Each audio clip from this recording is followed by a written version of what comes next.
এই ৭ দিনে blog video করার যে অভিজ্ঞতা আমি পেয়েছি, এটা আমাকে আগে কেউ কখনো বলেনি। ঠিকই শুনছেন। আসলে ব্যাপারটা কি আপনাদের একটু খুলে বলি। আমার খুব ইচ্ছে ছিল অনেকদিন থেকে ব্লগ ভিডিও করব।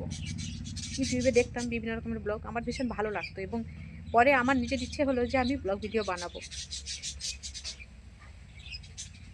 এখন যেটা হয়েছে কি, যেটাকে খুব সহজ ভেবেছিলাম সেটা মোটেও সহজ ছিল না।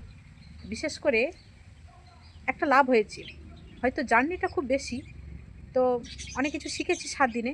তার মধ্যে সবথেকে যেটা ভালো হয়েছে আমার দিক থেকে, এই যে অন ক্যামেরায় দাঁড়িয়ে কথা বলছি, এটা অনেকটা মানে নিজেকে নিজে দেখে ভাবছি যে আমি পেরেছি। আর ক্যামেরার সামনে দাঁড়িয়ে থাকার যে ভয় বা কথা বলার যে ভয়, সেটা কেটেছে। নিজের ওপরে আত্মবিশ্বাস এসেছে যে হ্যাঁ আমি পারবো, ভুল হোক বা ঠিক হোক যাই হোক আমি পারবো। করতে করতে একদিন দুদিন করতে করতে করতে করতে মোটামুটি এখন একটু একটু পারি।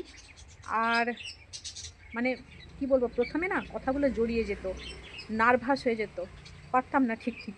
সেটা একটু সাহস এসেছে। আহ, কিছু কিছু অভিজ্ঞতাগুলো বেশ সুন্দর হয়েছে। আর যেটা সব থেকে ভালো হয়েছে, সেটা হচ্ছে আমার নিজের লাইফটা রেকর্ড হচ্ছে। মানে কালকে কি করেছি, তার আগের দিন কি করেছি, কীরকম কথা বলেছি, বা কোথায় ভুল হচ্ছে, নিজে নিজে যখন সেটা আবার দেখছি না, নিজেকে নিজে এত ভালো লাগছে। আবার ভাবছি আমি এভাবে কথা বলি, হয়তো বলি। যাই হোক, এই এই যে ইমপ্রুভটা এটা হয়েছে। আর যেটা সবথেকে কষ্টকর ব্যাপার, এডিট করতে একটু সময় লেগেছে, ভুল হয়েছে। তারপরে মানে শিখতে অনেকটা কষ্ট হয়েছে। একবার দেখছি ভুলে যাচ্ছি, একবার করছি আবার ভুলে যাচ্ছি। এই কিছু কিছু সমস্যাগুলো এসেছে।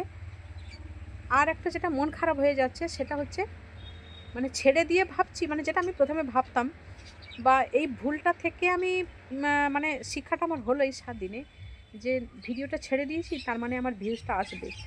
কিন্তু অ্যাকচুয়াল যেটা বুঝলাম, কন্টেন্ট যদি ঠিক থাকে এবং ভিডিওর মানে যে কোয়ালিটি সেটা যদি ঠিক থাকে, আজ হোক বা কাল ভিউজ আসবে। এটুকু আমি বুঝে গেছি। ঠিক আছে, আজকে এখানেই রাখছি, দেখা হচ্ছে পরের ব্লগে। টাটা।